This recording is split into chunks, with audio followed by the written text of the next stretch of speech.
months have passed, telecast, it's the 10 items or less podcast. What's up, everybody? Welcome to 10 Items or Less. I'm your host, Justin Smith. You know the deal, where we take a normal podcast and we run it through the express lane. You know the game. We got 10 questions. Here with a guest, and my guest today is truly one of my favorite people in comedy. He's a fantastic friend. He's got great characters online. You may know him as Gangster Chef on Instagram. Fantastic comic. You guys keep it going for Jourdain Fisher. Hey, dude. What's up, man? It's good to be here, dude, bro. Thanks for coming to the show. Of course, thanks for having me. Yeah, That's so crazy. It's like no. So there's some people that you're so happy that they're there. You're like, thanks for having me. No, you know, and you forget. Thanks for having me, bro. This is my first time in Nashville, and I'm glad I get to see you and everything. Dude, it's been so long. It's so great, man. I'm so glad you guys are here. Yeah. You ready to get into it? Let's do it, bro. All right. First question. What would your custom car license plate be? Dream On. Dream On. Why is that? It's a sad answer, but my gosh. I'm sorry. Dude, there's nothing worse than somebody going you find like your favorite song and it's like super trendy. You're like, you're singing to it. Yeah. And you're like, hey, you know it's about heroin, right? Yeah, right. And you're like, it's very much pumped up kicks. On! Yeah, it's very much pumped up kicks. You know. Well, hit me with it. Yeah. See, I lost a friend. They played that song at his thing, and I lived my life by that. You know, by the song "Dream On." Basically, that's after cool. them playing it, I was like, that's what I'm gonna in his memory. I'm gonna adopt that mentality. So it's not like super sad. It's like Fast and the Furious Last Ride type situation. Yes. It's very much that. So that's not that crazy. Yeah. So that's what I've kind of always kept in my mind. Just like this dream you have to make it in comedy. Like, believe in it and keep going. Oh, I love that you knew it immediately. Yeah. Like most people kind of, I don't know, just right. You kind of. Yeah. But I love that you're like no. This is. Yeah. I'm gonna have to do it. I'm gonna have to do it at some Absolutely. point. Yeah, for sure. Whenever I move to a city that I want to drive a car you can and get through a DMV. Right? Yeah, for real. Yeah, that's so funny. All right, next question. What music video have you watched the most? Ooh, good question. I mean, I feel like as a kid it was probably Thriller. If I'm being honest. Oh, wow. Yeah, it would probably be Thriller. If not, because listen, I'm a 90s baby, so. Right. And, early 2000s, back when they were doing MTV making the music video and all that kind of stuff. So it would be like, You Got It Bad, would be up there by Usher. You Got It Bad would be up there for sure. I'm trying to think if there's anything else. Because music videos could put you on the map. Yeah, there was a time for sure. I mean, it used to be really important to have a music video. Yeah. I remember that was the first time I ever saw Tyrese. Yeah. Was in Usher's My Way video. Right, yeah. No, dude, I remember in high school, so I graduated 2008. That was when Stronger came out. Kanye, he lost one. Yeah. And, but Kanye had the shutter shades in the video. So that was my senior prom year. So I went on eBay and ordered a pack of glow-in-the-dark shutter shades. They got there just in time. Me and my friends pulled up to prom with the shutter shades on. We're walking into prom. Stronger is playing as we're walking in. Oh my gosh, it was perfect timing. We had this and people were like, yo, and they were like, yeah, what's up? You see it? This is the best. Those are moments in life you can't plan for. Yeah. You could. It was just perfect time. It was literally like a old school high school movie. That's probably, I bet you there are people in your class that are like, man, I know they paid the DJ for that. I know they pretended like it was right. It was unplanned. Yeah, but they totally you know how Jordan is. Dude, I always gravitated towards music videos that were fun. Yeah, I remember because I grew up in Oklahoma, and the suburb that I grew up in was very white. Yeah. and I didn't know anything about, the projects or going to, different parts of, bad parts of cities. Yeah. And so I remember when I saw Country Grammar for the first time. Yeah. You're just like, it's not like a crazy lifestyle. Right, yeah. It wasn't like everybody had huge chain and tons of money.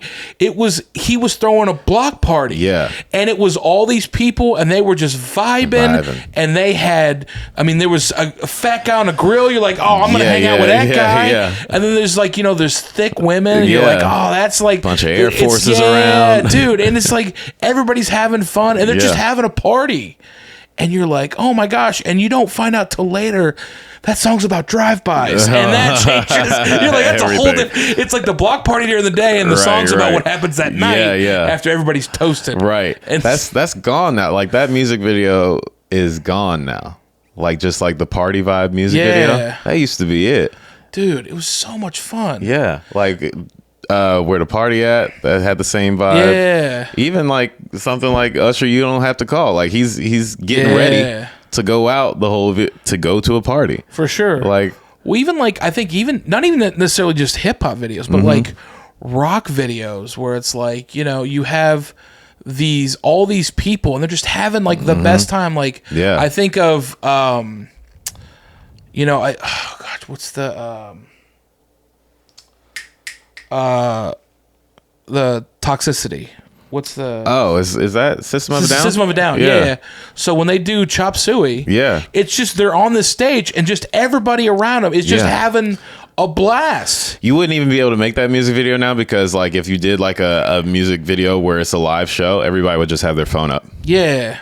That's what it would Which be. is so it's horrible. Trash. Like, come on, dude. Just be in that moment. Like I sound so old, but you're like, just be in the moment. All right, next question.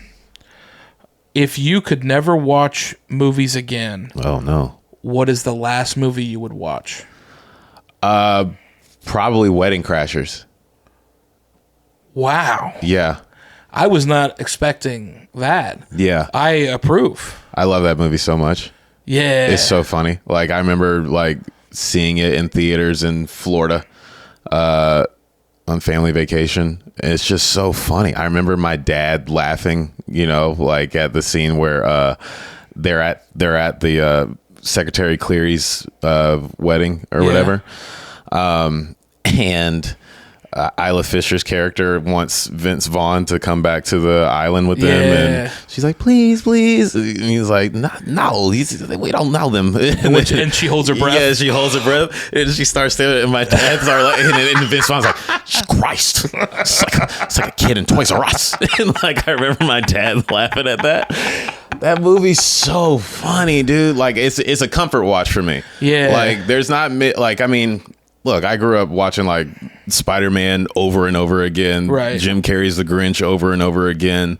I love movies like Whiplash or whatever. That's like one of my favorites. Like if I'm going like a dramatic movie, it's going to be Whiplash. But Wedding Crashers, I still laugh to this day when I watch it. Like it can always make me laugh, which is tough for me because I don't really laugh at anything anymore. So Wedding Crashers for sure. And there's something cool about that relationship too between Vince Vaughn and Owen Wilson. Yeah. It's just such a good like. And he's got a great bad guy. Bradley Cooper's amazing. God, he was such a. Yeah. Yeah. It just make you're like, I know dudes like that. Yeah, seeing him in that movie, I never would have thought he would have become a heartthrob or like somebody in a movie that you like. Yeah, a director or somebody that you would even cheer for in a movie because he was so good at being an a-hole in that movie that you're like, man, I hate this guy. Yeah. Also, the football scene is like, that's such a great comedic set piece. Yeah. Like out of, just like the history of comedy movies, just seeing him get belted and he just flies across and he's just out. Just I don't have any air in my lungs. And by the way, there's nothing worse than having the worst day of your life and having seeing your friend having the best time, and you're like, this is the worst thing that could ever happen to me. Yeah. This is my nightmare. Yeah, that movie. God, I love that movie. That's a great choice, dude. Yeah, what's funny is the temptation is to go serious. Like I was thinking, like, you know, Whiplash is one of my top for sure. Hell or High Water is another one of mine. But the idea of going like super funny. I mean, if it's my dude, I can never watch movies again. I want to have a good memory to go out on, bro. That's. I think you mic dropped that one. Because I mean, I feel like, you know, most people's instinct is like Godfather. Yeah, I'm sure plenty of people go Goodfellas and all that. Comedy's where it's at. That's a good choice. All right, next question. What is the best stadium food you've ever had? Let's see. Let me think. I will say, went to the Orioles Stadium, Camden Park. They've got a great burger there. I can't remember the name of the actual restaurant that is called now. But my friend Ashley, I went with her and her husband, and she was like, every time I come to the stadium, I get this burger. It's so good. You're gonna love it. And I was like, all right, you know? Yeah. I was like, it's a cheeseburger. For sure. Yeah. but it blew you away. You were impressed. Great. I was like, that's a good burger. I was like, hey, you might be on to something with this one. This is a good burger right here. Well, it's so funny because there's such weird food in stadiums. Yeah. That sometimes they go over the top and you're like, I got to sit. I got to have this while other people get up around me. Yeah. No, it's a good burger. It for sure is. So I'd say probably that one. That's the one that comes to mind because my memory isn't the best. So if that's what's popping up, then that's what it is for sure. Right, for sure. I mean, you jumped on it real quick. So I feel like it's weird to trust because in your head you're like, oh, I'm going to think about this and think about that. Yeah. I remember one time Sam and I went to a minor league game and we were new to dating. So it was like we were trying to make sure that we were like, you're not impressing, but you're like, I want to show this person how much I really care. Yeah. So everything you're going above and beyond. And so it's like the 6th or 7th inning, and we were talking about things that we like, and I go, man, one of the things I love to get at a baseball game is Dippin' Dots. I love Dippin' Dots. Man. The future of ice cream. Oh my gosh, future of ice cream, and still the future is still here. I love Dippin' Dots. So you get, you know, hot dogs, beer, whatever, and like you're in the game with Dippin' Dots. That is a very minor league. Oh yeah, snack to get for sure. Yeah, but and so we get to the 7th or 8th inning, and she goes, I gotta go to the bathroom. I go. And she looks at me and goes, Dippin' Dots? And I go, absolutely. Yeah. And as she goes up, I go, oh, I didn't tell her what flavor. And so I go, banana split if they have it. Because I love banana split. Yeah. I think it's the best flavor. Yeah. Without hesitation. Okay. Pink and yellow. Yeah. And brown. Yeah. And so she goes up, and I'm sitting there, and I watch the 7th inning, you know, and then the 8th inning comes. And then we're in the middle of the 8th inning. And then we're at the end of the 8th inning. And I'm just going, oh, man. Do I need to, like, go look for her? I go, this is crazy. I go, she's rolling the ice cream herself. We passed the Dippin' Dots on the way to the chair. That's why I brought it up. Yeah. And she comes back, and she has a full-sized helmet. Like an actual batter's helmet. And it's filled with ice cream. And I go, what is this? Yeah. And she goes, you said you wanted a banana split. And I go, no. I wanted banana split Dippin' Dots. And she goes, oh. She goes, that would explain a lot. And I go, what do you mean? She goes, well, I walked around the stadium trying to find a banana split, and there's no ice cream. I finally found a place that serves ice cream. Wow! At the third base foul pole. Yeah, this is a minor league park, so nobody's sitting over there. Yeah. That dude's on an island out there in the lawn. Yeah, and so she goes, I found this guy, and she goes, she looks at his ice cream, and it's like single scoops, and. In tiny helmets. He goes, well, my boyfriend wants a banana split. Right. And he goes, we don't do that here. He goes, I don't have a banana split. She goes, come on. And she literally goes, this is a new relationship. I really like him. We're doing long distance. I need she goes, I need this. She's going, I love this guy so much, and I want to make him happy. And so this dude goes, we'll figure it out. And he goes to, I guess, whatever place was next door. He finds a banana in their kitchen. Gets it, then the gift shop is like right across one of those little small they get a batter's helmet from the gift shop. That's and they crazy. Open the banana and he just starts filling it with ice, whatever he's got. He's dumping the whole sub into the batter's helmet. No way. And then he gives it to her, and I go, how much was this? She goes, I don't even know. I just handed him my card. And that's insane. She comes back, and I just go, it's the most ice cream. and I just go, I can't eat all this. I was expecting a little. I just had 4 hot dogs and 3 beers. I don't have room. And it's hot. I don't have room for a belly full of ice cream. Oh, my goodness. But it was like it was the most unforgettable. It's like a sitcom moment. I know, right? That's incredible, though. I mean, a lot of the craziest moments I've had happens in ballparks. That's also, where was this? Oklahoma City. Yeah, come on. Listen now. If this was New York, like I want a banana split, they'd be like, well, then leave the ballpark, sweetheart. Not doing no banana split. Next, how about I split your apple?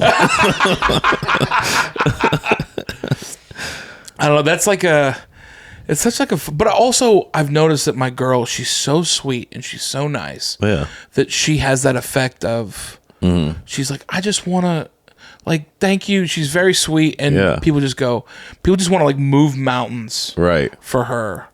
And it's not like she's manipulated. It's like she just, infectious energy. And that's why I love being with her, because she makes me a more positive person, because this podcast would be a whole different turn. We need that. We need that as guys, for sure. All right, next question. What was your best date idea that did not go as well as you thought? Excuse me. Let's see. I don't know about date idea per se, but I've just had some general less than stellar dates in New York. I remember one time I went on, this is back when I was, broke. When you broke in New York, it's dude, so many walking dates. You feel it. Yeah, you feel it for real. If you take somebody to eat and you be like, appetizer, slow down. What you doing? You ordering food before the food? Will you calm down? Dude, I remember Caitlin Palufo took me to a place. She's like, the pasta here is amazing. And then they bring me this little baby bowl. And I go, what is this? She goes, oh, it's the best bolognese you ever had. And I go, is the rest of it in the kitchen? Exactly. What is it? Is this like a sample? Is this what you do with wine, where you try it to see if you like it? What is this? This is $25? Right. You're like, I'll have 600 more noodles, please. Oh, you feel it so much. But yeah, I remember one time I went on one of those, back when Tinder was really getting off the ground and everything, went on one of those park walk dates. And this was also at the same time that Pokemon Go was big. And we were walking and the girl was playing Pokemon Go the entire time. She was catching Pokemon the entire time that we were walking. I was like, are you not... Is this what you're going to do? She's like, yeah. Oh, wow. I really got to try to catch. And I was like... That's... Nothing says a date is not going well. Let me go catch this Charizard real quick. I'm like, you might catch a Pikachu, but you are not catching a man. Oh my not gosh. with this attitude. That's so well. So I have a question. Was she really into it, or was the date going that bad? I think the date was just going that bad. It's not it wasn't even the date was. She just pretty much showed up wanting to do that. It felt like, whereas she was there's no social awareness, and maybe she showed up and just saw me and was like, now, and immediately wrote it off and decided to play Pokemon or whatever. But it was not good. I mean, how do you I've been rejected in a few different ways. But never that. That's brutal. I'd rather catch imaginary animals in front of me. hey, there's a Squirtle in Times Square. Yeah, Let's exactly. can we get an Uber? Right. You know, Legit. That's so crazy. It was dude. horrible. Man, I feel bad for you. Yeah. Like, I mean, it's whatever. Like, it's, like that's just part of, app dating where it's like something crazy like that might happen.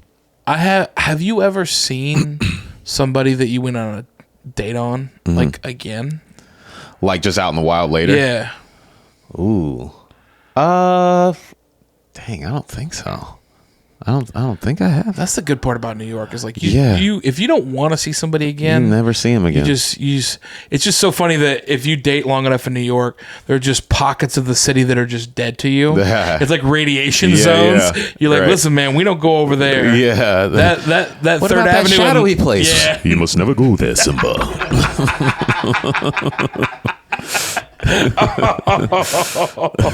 I mean, that's brutal, dude. Yeah. All right. Next question.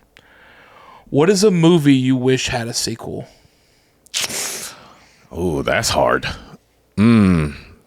That's hard because sometimes the best ones, it's like, don't touch it. Yeah. I hate all these reboots and remakes and like 15, 20 year down the line sequels.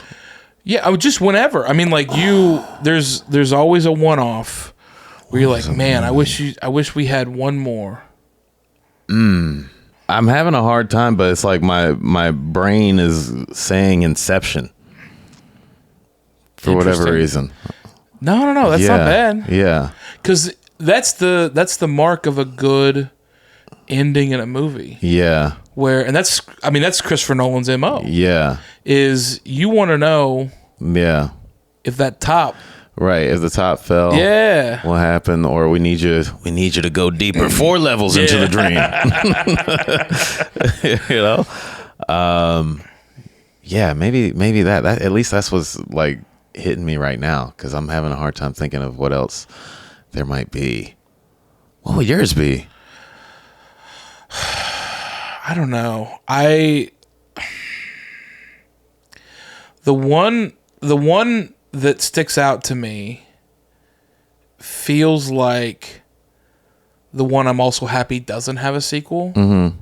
It endears itself to me because it doesn't have a sequel. Yeah. But the one that I think about like the most is Bridesmaids.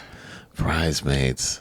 Yeah. That's But a you good couldn't one. like it. I'm so happy that it doesn't. You know what? I take it back. There's one that I think about that I would love to have a sequel to, and it's the movie Tango and Cash. Okay. Stallone and Kurt Russell. The movie is not. The script isn't great. I never saw it. Oh my gosh, dude! Yeah. It's awesome. Yeah. Basically, Stallone is like a stockbroker, clean cut Yeah. cop. Basically, I mean, not for nothing, it's pretty much Bad Boys. I'm not gonna lie, it's pretty much Bad Boys, but it is it's an old school, has very 80s vibe. But Kurt Russell and Stallone together in this movie have like such like a great back and forth. It's funny. It's kind of like it's one that if they'd have kept it going, it would have been awesome. Yeah. Because they have like a good connection, kind of like it's like Jack Lemmon and Walter Matthau. Like that kind of like they play off of each other so well. You know what's funny? Quentin Tarantino never does sequels. No. So, I mean Kill Bill 1 and 2. Well, that's the only one. Yeah. So I think that would be interesting to see like him do another sequel for something. Yeah. You know? Yeah, it would be. It would. I mean, like there are definitely characters that he has that you're like, I would love. Yeah. Also, there's sequels that have been made that aren't made by the. I would want the sequel to be made by the director that did it originally. It's like not for nothing, but like From Dusk Till Dawn, there's 3 sequels to it. Right. And you're like, no, I want Robert Rodriguez. Yeah. Because From Dusk Till Dawn has the best turn of any movie. Yeah. In I think mid-turn movie, I don't think you can change my mind. Yeah. Because my favorite thing is to find people that have never seen From Dusk Till Dawn. Yeah. And I go, have you ever seen it? Have you never seen it? Me? Oh my gosh. Well, then I'm not saying anything else. Great. Yeah. I'm not gonna say anything else. Okay. But my favorite thing is to tell somebody and then go, I want you to text me when you start it. Yeah, it's always, but it's like one of those things where it's like, I need to watch this movie. And then midway through it, I get a text and I go, what is this? And it is the best. It's so much fun. And yeah, I would wish I could have another movie like that. Okay. And so yeah, I think the best ones are like the weird ones. Yeah. But you have like great chemistry that can carry through. Yeah. You know, I think that's why the Fast and the Furious movies work so well. Those movies are so adult. I know. But like, no, I love the first couple. It's just very funny to see where they took it, where I'm like, in Fast and Furious 2, Ludacris is just the guy at the starting line that waves the flag and says go. Yeah. Fast 9, he's in space. Also, by the way, acting like he belongs there. Yeah. Tyrese is the only one that's acting like, what am I doing here? Yeah, in a duct tape scuba helmet, where also they're all saving the world. I'm like, you are mechanics. Yeah. All of you are mechanics. All of you were stealing DVDs off of trucks in the first one. You were stealing DVD players. This group has GED written all over them. Yes. You were just a bunch of losers, street drivers in California in the first movie. And now, all of a sudden, the government needs you to stop you guys global biochemical attack. Yeah, with a submarine. And you ain't got one. Yeah, you're able to break the ground with the stomp of your foot. You're jumping from car to car and land. Crazy. I don't think the craziest thing about that is they drive in straight lines like this. Yeah. Hold on. Let me win this. Let me win this straight half-quarter mile race. Right. Yeah. God, those movies just really. I mean, but I really did enjoy Fast 9. Fast 10, I couldn't make it through. I tried. Yeah. I tried it at home, and I was like, I can't do this. Fast 9, I went into the theater. This was like pandemic time. Yeah. So I was like, you know what?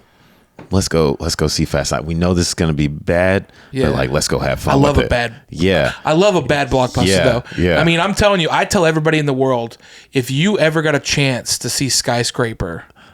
Oh, is that The Rock's? Yeah. Where he's got a prosthetic leg. I never saw it. You know what's funny? I'm a huge WWE fan. I do not support Dwayne Johnson's movies. Oh my gosh, you kidding me? Like there's San Andreas, he puts the helicopter on autopilot. He gets to a point where like the car's into place. You know what he says? He looks at him and goes, tip the cap. And what do? They tip underneath the rock. I mean, and then he gets out, he puts the helicopter on autopilot, he goes down himself, he rips the door off the car. I mean, dude, I'm telling you, there's 2 times in my life there's 3 times. There are 3 times in my life that I have laughed harder in a movie theater. Yeah. And the other time was the Madea movie, Boo Halloween. I laughed so hard and I couldn't breathe. Me and Jason Chatfield were sitting just in the theater with like me and like 3 other homeless people, and we were rolling. That's so funny. It was great. When we watched Den of Thieves in Brooklyn, and 50 Cent dies. Yeah. And then a dude behind me just goes, you can't kill 50. And that, I mean, dude, I howled. But I love a good movie theater, like heckle like that. Dude. Also, I like somebody like you in a movie that's like bad. Yeah. That is like laughing and enjoying, because it makes me have a good time, because I'm very realist about it, where I'm like, this movie sucks. But if somebody's like, yeah, this movie sucks, but it's funny. Yes. Like, then I'm like, all right, we're having a good time. Dude, you got popcorn. You got more soda than you'll ever need to drink. Yeah. We're having the best time. This is amazing. I remember when I went and saw Malibu's Most Wanted as a kid. Great, funny movie, back when Jamie Kennedy had a thing going. Yeah. And at the end, when he kisses the girl, who was the actress that was playing the love interest? Was it Regina... Was it Regina Hall in that movie? I can't remember. No, it was Regina. No, yeah, it might have been. But anyway, they kiss at the end, and somebody in the back of the theater goes, man, hell no. I was like, the whole theater laughed. The whole theater laughed. Dude, that was my favorite part. Is some of my favorite movie theater experiences all happen in New York City. If you get a chance to go see a movie, I would recommend going and seeing a bad movie at the AMC Times Square in New York City at about 11:30 at night. And just go and enjoy it. I checked my seat for bed bugs first. Yeah. But definitely just... Or Magic Johnson Theater. Yeah. Go to Harlem. I saw Avengers Infinity War in Harlem, like overnight, and the whole... You've seen it? Yeah. So the end when everybody gets snapped and the movie's like, and credits. Yeah. People are like, man, what the... people were they didn't know there was a two-part? People were upset. They don't... I'm going to tell you something right now. They don't warn people when there's a two-part series, or I guess they should say it more. Yeah. I went and saw Wicked with my girl. My girl's like a show tune. Yeah. Or like a Broadway. Yeah. And by the way, I've seen Wicked on not on Broadway, but I've seen like the Road show. It's a great show. It's fantastic. Yeah. And I remember I'm going in. I'm excited. I'm excited. And we're getting through the whole movie, and we're getting it's like getting to like 2 hours, and I'm like, man, they're kind of like leaving this thing they got to get it going. Yeah, they're really drawing this out. Yeah, it's not going as fast as I thought it. Like they're gonna run out of time. Right. And then you get to that last number, and you go, are they gonna?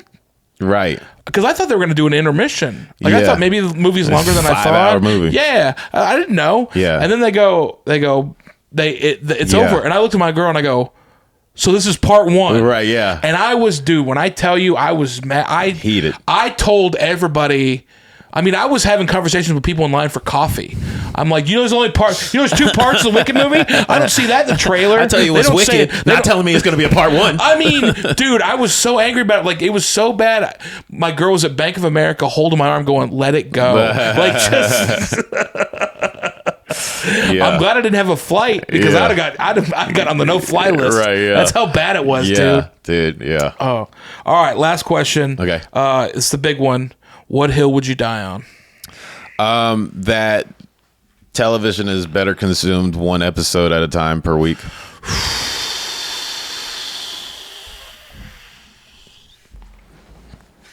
Sticking to it. Certified. Put a stamp on it. I don't like it. It's fine. I don't like it at all. You listen. Cliffhangers used to mean something. That's what the end of the season's for. No. Okay, I'll explain my reason behind this. I remember when Breaking Bad was, airing. First 4 seasons or whatever, I hadn't watched it yet. Everybody's like, Breaking Bad's the greatest show of all time. It's so good. It's the best show, blah, blah, blah. I'm like, all right, cool, whatever. I finally go and watch it on Netflix. Binge it. It's great. Yeah. Love it. Season 5 rolls around. I start watching it live on AMC. And every episode ending felt like it meant something. Yeah. Like having that week to digest the ending of the episode, anticipating the next episode, being like, what's going to happen? And then also when something ends and you're like, no, that can't be the end. I need to see what happens now. You want that feeling. Yeah. Because that goes away so quick, because we all have instant gratification now, where it's instead of just being like, oh man, what's going to happen? You're like, well, I'm about to find out what happens. That you need to sit in that. It's so fun. And also it's nice to have something to look forward to every Sunday or whenever the show airs. And then everybody's in on it. And we're like, oh, we're all watching the new episode. We're all watching the new episode of Game of Thrones tonight. At 9 o'clock, I'm not talking to nobody else. Right. We're sitting down at the TV. We're seeing what happens. See, I've never watched a show ever with a large group of people. But regardless of group of people, I just mean culturally. I've never really watched it with a large group of people either. But I'm just saying from a cultural standpoint, when everybody's like, yo, we're all talking about this Monday at the office or whatever. Right. It's just so much better to sit with something. I love the fact, when shows now, on streaming or whatever, do an episode per week. Disney Plus does pretty much shows or episodes per week now. Right. I eat it up. Love it. HBO does the same thing. They keep to that format, because I'm like, yeah, I have something to look forward to on Sunday. Like when I watch it and it's done, I'm gonna be thinking about it. It gives you time to digest, like really discuss it. Like you have the conversations on Twitter or whatever. Like when Insecure was out, every Sunday people were on Twitter talking about Issa and the mess and all that kind of stuff. It was fun. It's fun to like actually have those discussions. And it's like the fact that a show will come out and then people be like, you haven't watched that yet? It's like, it came out 2 weeks ago. Yeah. Like now I'm behind because it's 2 weeks old. Are you crazy? Like you don't even get to enjoy it, like have its cultural moment anymore. Right. Like it doesn't have the same impact anymore because we all moved on from it so quick because you watched it in literally 10 hours. Yeah. Like, but you know what? I also, the thing that I like about the binging thing, and I'm okay with having the cliffhangers. I think that if you're going to do that, you should release them 2 and 3 episodes at a time. Yeah. I would be okay with that, where it's like a substantial thing, and then every week you just release a 2-hour chunk. Yeah. And then I would be okay with that. Yeah. But the thing that bothers me about episodic releases is you have a show that is getting worse, and you're trying to hang in there, and it keeps you in the show for longer than you have. I've had people that recommend shows to me, and they're like, "Oh my gosh, it's so good! Oh my god!" Like it's like season 2, and then season 4, I don't watch it because I don't start watching a show till it's done, and I can watch the whole thing. Same. And so, and I know that's crazy, but I can't tell you how many times I've adopted that, and then they go. The same people that were like, you can't not watch this. And then by season 4, they're like, it's not any good. It took a horrible turn. And I go, see? You see that? But I'm totally okay with giving up on a show. But as long as it's good, I'm invested. Fair enough. You know? Like, listen, I'll stick with it. I'll try it your way. Yeah. I'll try it your way. If you could give me 2 to 3 episodes per release, I'll wait a week to watch them. They've done that with a couple. But I still think it's best where it's just like, man, just watch an episode, even if it's 1 per night instead of just sitting through and doing all it. I think you might have changed my mind. You might have shifted me on this one. Yeah. I think it's the first time it's ever happened is I've been shifted. Jordan, you crushed it today, buddy. My guy. You absolutely crushed it. Jourdain Fisher on all the socials. Yeah. I don't know the air date of this. You know what? We'll make sure it comes out. Yeah. What's the date for the special? Shooting the special in New York at the Village Underground, September 17th. September 17th, Jourdain Fisher, Village Underground, New York City. Fantastic club. Amazing room. Yeah. Amazing comic. Can you tell? Is anybody else who's going to be on the show? I don't know yet. You're gonna have it. But you're gonna have some. Yeah, somebody fun pop in, right? I'll have fun people. Jordan knows some people. Gangster Chef yes, sir. On Instagram, bro.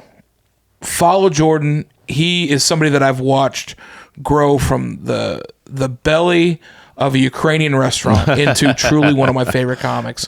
Thanks, go follow him. Go watch all of his stuff. And if you're in New York City, get a ticket. I promise you, this Dan does not disappoint on stage. Thanks, Jordan, brother. You crush it, bro. Thanks, Appreciate you, bro. We'll see you next time, guys.